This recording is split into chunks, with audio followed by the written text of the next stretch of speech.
If you are exhausted by 10 a.m. or you're bonking and hitting a wall early afternoon, if you're living off coffee, if you're living off snacks or whatever was left over in the kitchen from your toddler, and you're wondering why your energy is shot, you have no energy, you're not losing weight, you're actually gaining weight, you're not increasing performance, you're not building muscle, why are you so irritable? What is going on here? Today we're going to talk about it. Because what if I told you that the real issue is that you're probably not eating enough? Underfueling is one of the biggest nutrition mistakes that I see moms and women in general, honestly, make all the time. I have this conversation probably every single week, most days of the week, and it's super sneaky. So today, let's talk about it and let's fix it. Feeling exhausted, overwhelmed, and like you've lost yourself in the postpartum chaos, struggling to rebuild your strength, heal your core, and feel confident in your body again? Hey mama, I'm Val, a functional sports dietitian, postpartum fitness coach, and a mama who understands exactly what you're going through. Welcome to the Strong and Nourished Mama podcast, where I help busy moms like you regain your energy, rebuild strength, and feel amazing through simple, science-backed nutrition and fitness strategies. If you're ready to go from depleted to strong, nourished, and unstoppable, you're in the right place. Let's dive in. Welcome back to the Strong and Nourished Mama podcast. I am so happy that you're here. I want to start off with a story that I think a lot of you will relate to. I was working with a client, a busy mom of 3, and she said, I'm trying so hard to be healthy. I want to gain muscle. I want to lose fat, and I'm doing all of the things, but I'm not seeing the results. I'm skipping the sugar. I'm not drinking alcohol. I'm eating clean. I don't eat out often. I'm avoiding the snacking. She's getting her 10,000 steps. She's working out 5 to 6 days a week, strength training. And she tells me, I'm still exhausted. I'm moody as hell. I'm craving everything by the end of the day. When she gets home from work, she just wants anything and everything. She's super hungry. So we walked through what she was eating. We walked through her routines and what her typical day looked like. And it looked like this. She would try to get a smoothie in the morning, but the mornings are hectic. And so a lot of the time she was just relying on coffee for her breakfast. Maybe she had a salad for lunch. Maybe it was with a protein, maybe not. Maybe it was just something small that she grabbed real quick. And a few bites of her kids' snacks here and there. And maybe when she gets home, she's like super hungry. So she's eating the chips, the salsa, a rushed dinner, and then snacking after that. Maybe not. Maybe it was just the dinner and that's it. And so when we really walked through this, I was like, no wonder you're drained. No wonder you're not losing weight. You're actually gaining. It's because she was not eating enough. And she was super surprised. She's like, what do you mean I'm not eating enough?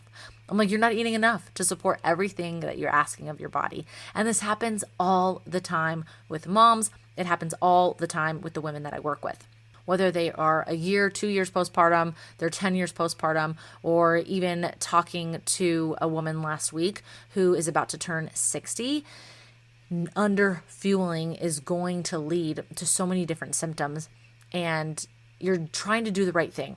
But this undereating, even with good intentions, can lead to fatigue, poor recovery, hormone issues, and yes, even that stubborn weight you cannot seem to lose. You're like, why am I not losing weight? Why am I gaining weight? Why is it in my abdominal area where I do not want it to be? So today I want to walk you through what underfueling looks like, why it happens without you realizing it, and how to make simple changes that support your energy, your metabolism, and your healing. And if this is already speaking to you, you need to come to my free workshop on Friday, August 1st at 1 p.m. Mountain Standard Time, From Exhausted to Energized. I will be walking you through the exact strategies I use with clients to fix the fatigue cycle and actually fuel your body the right way. Plus, those who sign up are going to be getting access to exclusive bonuses for my upcoming postpartum program. I'm super excited about it, and I can't wait to share this information with you. So go to wellnessbyval.com/workshop to save your spot today. So let's talk about common signs you're not eating enough. You have constant fatigue, brain fog, irritability, these frequent sugar carb cravings, like, oh my gosh, I just need the carbs, I just need the chocolate, mood swings. So you're going from anxiety, low mood, irritability, hair loss, poor skin healing, maybe you're breaking out, struggling to lose weight despite eating super healthy and doing all of the right things, you're exercising, maybe you lost your period or you have a delayed return postpartum. That's pretty common. It depends, obviously, if you're breastfeeding and what that looks like. And it depends from person to person. Poor performance during workouts or super slow recovery. Like, man, I'm just not recovering adequately. I see this a lot in women who are in their 40s and 50s and older. They're just like, I'm doing all the same things. I'm not recovering like I used to. And it's not just about how much you eat, but whether your body is getting enough fuel to support its basic functions to keep you alive. So what does this look like in real life? Maybe you're skipping breakfast. Maybe you're grazing on snacks. Maybe you're having light dinners, just a coffee and a bar. That's commonly what I hear. They're going straight to coffee in the morning and not fueling. Eating healthy, so women are eating healthy but barely hitting the 1,200 to 1,500 calorie range. I had a client who said she was logging her food and trying to hit her goals in MyFitnessPal. And the goals that MyFitnessPal gave her, which we always want to ignore those because a lot of the times, 99.9% of the time, we are going to change those goals if you are logging. And she was getting 1,200 calories. And she's like, why am I not seeing the results? It said that if I kept eating like this in 4 weeks, I would lose 10 pounds. And I've actually gained weight. What is going on? WTF. Now, I think logging is a great tool. It's great for self-monitoring and some awareness. But if we are going into logging with the intention of restricting, or we're constantly thinking what we can and cannot eat, or just constantly thinking about food, then logging is not supporting us at that time in our journey. But if we can go to logging as just, hey, I'm going to log and see if I'm eating enough. A curiosity mindset, an abundance mindset. Oh, you know what? Let me add more fiber to this, or I need to add protein here, maybe a little bit of fat or some carbohydrates. And that's something that I work with you in one-on-ones. Maybe there's a fear of eating more due to weight gain worries. Like, oh my gosh, if I eat that, even if I look at it, I'm going to be gaining weight. Maybe thinking fatigue is just from being a mom when it's actually from underfueling. Undereating is not a badge of honor. It is a stressor. It is a major stressor. So let's talk about why undereating is harmful. So it's a form of chronic stress, which is going to increase cortisol. And when you are undereating, maybe every day you're not hitting the 1,200 calories, or maybe, what's common is Monday through Friday, I see women undereating like 1,200 calories-ish. And then on the weekends, they're going way over like 2,500 calories. And so it's very inconsistent. And so during the week, their body's like, okay, this girl is starving me. Hold on to fat. Let's burn muscle for energy, increase cortisol. There's some sort of threat going on and your brain doesn't know, right? I have to prepare her either to fight or to run away. And then on the weekends, you're giving your body more than it needs. And your body's like, finally, okay, stored as fat. Monday comes back to the restriction and the 1,200 calories. And again, this can be intentional. Maybe it's not intentional. I think for a lot of women, it's unintentional. And your body's like, okay, we're not getting that fuel again. Hold on to fat, burn muscle for energy. And so it's a chronic stressor. And this increase in cortisol is definitely going to make it really easy to hold on to fat, really easy to lose muscle mass, really easy to gain weight. And it's not that you cannot have cortisol, because we don't want that. We want cortisol high in the morning. We want it low in the evening. It's in this diurnal rhythm. But when it's constantly being pumped out, that's when we have an issue. So underfueling threatens the body. So the brain thinks that you're in danger. It releases cortisol. And then you have, on top of underfueling, which is threatening the body, your body doesn't feel safe. You also have all of the other daily stressors that you have from being a mom. You're working, you're cleaning, you're grocery shopping. You're doing all of these other things on top of undereating. That's a lot of stress on the body, physically and mentally. So things start to slow down. This slows down metabolism. It slows down digestion, thyroid function. It's really easy to gain weight. It's really, really hard to lose weight. We're not recovering. And this is because functions within the body start to turn off. There's not enough energy. There's not enough gas in the car to be able to do what you're asking of your body. And so that's where we start to see these different dysfunctions going on. And that's going to contribute to the fatigue, the irritability, the cravings, the poor sleep, the cycle issues, and definitely muscle breakdown. And so if we were to do body composition and we see, man, muscle keeps going down, fat's actually staying the same or going up. And then we look at nutrition like, well, okay, you know what? You're actually not eating enough. We need to eat more. A lot of women are like, what do you mean I need to eat more? I thought I needed to eat less to lose weight. And so this is the opposite of what we want postpartum and throughout any journey really as a woman, as a mom, because can impair our bone health, our immune system, and our mood long term. So by the time we're in our early 20s, the bones that we have is the bones that we have, right? And that's young. And so what we're doing in our 30s, our 40s, our 50s, and so on are really, really going to be important, especially thinking post menopause when we lose estrogen that's supportive for bone health. We really want to think about all of those things. So what is happening when you chronically undereat? Or you're just going from low calories all week to high calories, that cycle of up and down. Your body downshifts metabolism to conserve energy. It's thinking, I don't know when I'm going to get enough food. And when I do get enough food, I'm going to store it. I am going to hold on to it. And so your brain feels threatened. Your body does not feel safe. This negatively impacts hormone production. So estrogen, your thyroid hormone, cortisol, everything is going to become imbalanced. And this is what's going to lead to a variety of different symptoms. And so you may have more fatigue, more inflammation, muscle breakdown to where you're holding on to more fat, especially in the abdominal area. You're getting sick all the time. Immunity is down, digestion, you're not breaking down your food, you're not absorbing the nutrients that you need, you have slow motility, maybe you have diarrhea, mood can worsen, so you're going from low mood to anxiety. So this undereating, this vicious cycle is perceived as a threat by your body, and it adapts by slowing down, not speeding up. So I want you to, let me say that again. Your body adapts to the underfueling, the undereating by slowing down, not speeding up, and especially when it comes to weight loss.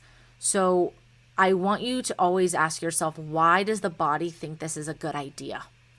Oh, the body thinks I'm in this stress state. The body thinks I'm being attacked by something, or that I'm constantly in this stressed environment and that it's not safe. I'm not safe. And so it's holding on to fuel just in case when it needs it for basic functions like liver, for your heart, for blood flow, for your brain, right? To stay alive. That's what your brain is thinking. And so that is something that I really want you to understand. And with that, we have to talk about low energy availability as well as REDS, which is relative energy deficiency in sport, formerly known as the female athlete triad, which they changed the name because it's not happening in just females. It can happen to anyone, and it's not just in athletes. So relative energy deficiency in sport and not sport, low energy availability is probably the best way to explain this, where you're getting inadequate energy intake. And this inadequate energy intake is impairing physiological function.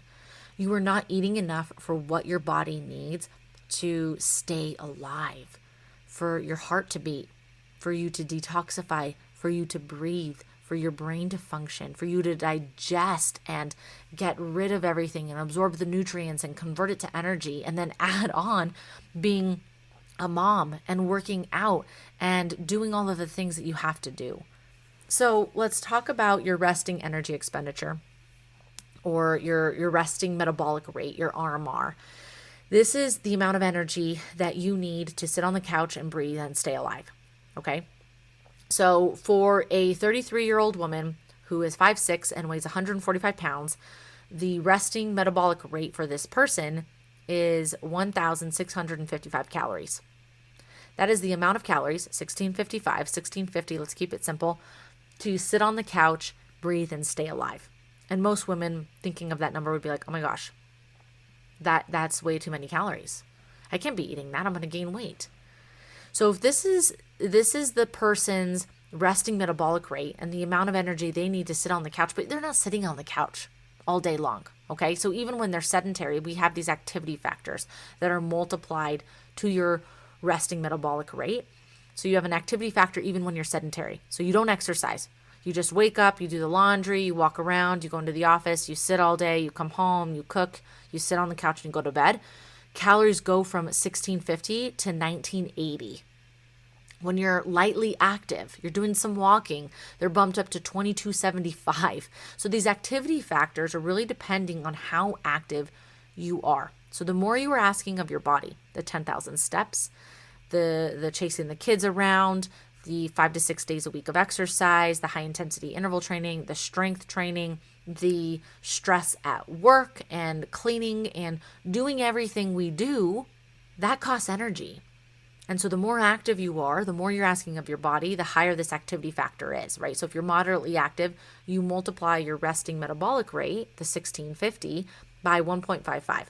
If you're pretty active, more, vigorously active, 1.725. If you're very active, 1.9. And if you're breastfeeding, you multiply your resting metabolic rate times your activity factor, so how active you are, plus about 500 calories. So you need even more energy. Why?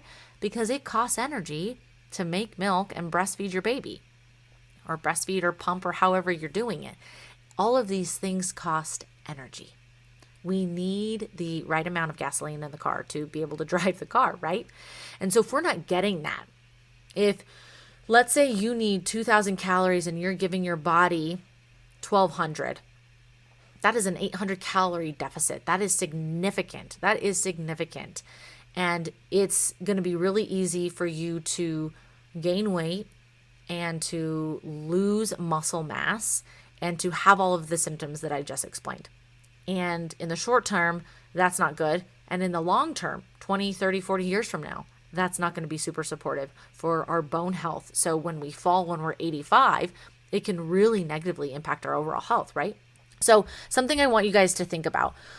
Low energy availability is we just don't have enough energy available to the body. And when in REDS, relative energy deficiency in sport, was originally studied in athletes, but many moms are experiencing it too, especially active moms who are exercising, right? So you don't have to be this athlete or on a team or an Olympic athlete to fall into this category. It happens when energy intake is too low for energy output, even without that high level training. This is going to lead to loss of periods or menstrual cycle dysfunction, decreased bone density, impaired healing, poor performance, mood disturbances, and it doesn't require full-blown disordered eating. It can happen just from consistently not eating enough to meet the demands of motherhood, to meet the demands of your workouts and the recovery. Okay, so it really depends on where you are in your journey and what you're asking of your body. So as I mentioned, this is going to negatively affect metabolism, menstrual cycle, which is our sixth vital sign, bone health, immunity, cardiovascular health, mental well-being. And again, you don't need to be an elite athlete to experience low energy availability. It's something that I'm seeing in my clients every single week. And when this happens, when we're under eating, especially early in the day and then later in the day, maybe we're eating a lot just because we're so hungry, or maybe we're just not eating a lot during the entire day for the week, we're going to experience this blood sugar roller coaster and this macronutrient imbalance. In episode 42, I talked about the 3 hidden energy drains that moms face, and I go into more detail about this, so go listen to that episode if you haven't. But what happens is with this blood sugar roller coaster, it's going to spike and then it's going to drop too low. And under eating plus unbalanced meals is going to lead to this roller coaster, and then it's going to lead to exhaustion. It's going to lead to cravings. It's going to lead to further cortisol spikes and you holding onto fat and not building muscle. So we really have to focus on the importance of a balanced meal. So we're pairing our carbohydrates with protein, some fat, and some carbohydrates in every snack and meal. So I love my overnight oats. You guys know this. It's packed with protein, fiber, carbohydrates, healthy fats. Maybe it's a protein smoothie and you have some healthy fats in there like chia seed or ground flaxseed. Maybe the snack is pistachios, beef stick, string cheese. Maybe it's a chicken wrap with hummus and veggies for lunch. Maybe dinner is salmon, sweet potato, avocado, greens. It can even be a burger with a salad, right? We have to think balance, not this perfect meal. Last night I had pizza. It was absolutely delicious. Pizza is my favorite. And I like to have a colorful salad before I have my pizza to make it more balanced, right? And so that's what we're doing here is we're focusing on these balanced meals to avoid those blood sugar crashes and these spikes and these dips, which definitely happens when we're under eating. This is exactly what we are going to be walking through in the From Exhausted to Energized workshop, how to structure meals, snacks, and your day so you feel full, focused, and actually recover postpartum, whether you're 2 years or 10, 20 years postpartum. It's free, it's live, and it's happening August 1st. So grab your spot today at wellnessbyval.com/workshop. So why does this matter for healing, for our hormones, for the results that we want to see? I'm almost 2 years postpartum. And so I want to eventually have another baby. I want to make sure that I'm holding on to muscle mass and that I have the energy to do that I need for all of the things that I'm doing, right? So your body can't heal, build muscle, or balance hormones without adequate fuel, without adequate gas in the car. And so under eating is definitely going to lead to that fatigue during workouts or even when you're not working out, no progress, and even the poor pelvic floor recovery and core recovery. Because if we're not getting enough fuel, especially after you have your baby, then you're not getting the nutrients and everything that your body needs to be able to heal and actually recover the tissue after having your baby. Proper nutrition is going to lead to a faster recovery, less injury. So even think when you're 80, 85, better energy, better mood, you're more resilient. You can eat more and still lose fat. I want you to understand this, Mama. You can eat more and still lose fat. And this is because your body is functioning better. Your body feels safe. When your body feels safe and is like, man, I don't feel threatened anymore. I'm getting the energy I need to do all the basic functions, the activities of daily living, chasing my toddler, exercising, running, walking the dogs, doing all of these things. I feel great. I could definitely lose some fat and hold on to muscle. That's what we want. I really want to talk about how undereating slows progress when it comes to core healing and fat loss. I've talked about this earlier, but really your body is holding on to fat as a survival mechanism, okay? Because fat has a lot of energy. And if we hold on to fat, we're going to have energy when we need it. And that inadequate energy intake is going to lead to poor healing for your core and your pelvic floor. Your muscles need protein and calories to rebuild. So what we're eating, the amount that we're having after our workouts and for the entire day is really going to matter. And that underfueling is often that over-exercising, which is going to worsen symptoms. So for example, I had to teach group fitness classes yesterday. I had my own group fitness class, which is a cycle class, and then there's quite a few instructors out, so I had to teach 2 other classes. So my focus was, okay, I have to drink enough fluid. I have to have my electrolytes, but I really need to make sure that I am eating enough, that I have a good breakfast, that I have a good lunch and snacks and dinner. Because if I underfuel, I'm not going to recover adequately, and it's actually going to drain me the next day. And especially if I did that over and over and over again, that over-exercising and underfueling, that's not going to be good. So the day before I did that, I didn't exercise. I just walked. And then today, when I'm recording this, the day after I taught those 3 classes, I just walked. I didn't exercise because I did a lot. And I have to respect that. And then making sure that I'm fueling adequately today as well. So what are some things that you can do right now to really understand if you are eating enough? If you experience any of those symptoms that I went over at the beginning of this episode, those are red flags. That's your body talking to you, screaming at you, saying, hey, something's going on. Maybe you track what you're eating for a few days, just as awareness. If you're going into this as, oh my gosh, I eat way too much, or I can't have this is bad, or how many calories am I getting? That's not good. Then logging isn't for you, at least not right now. But if you can go into it of, okay, you know what, let's just create some data. Let's just look at this and see how much am I eating.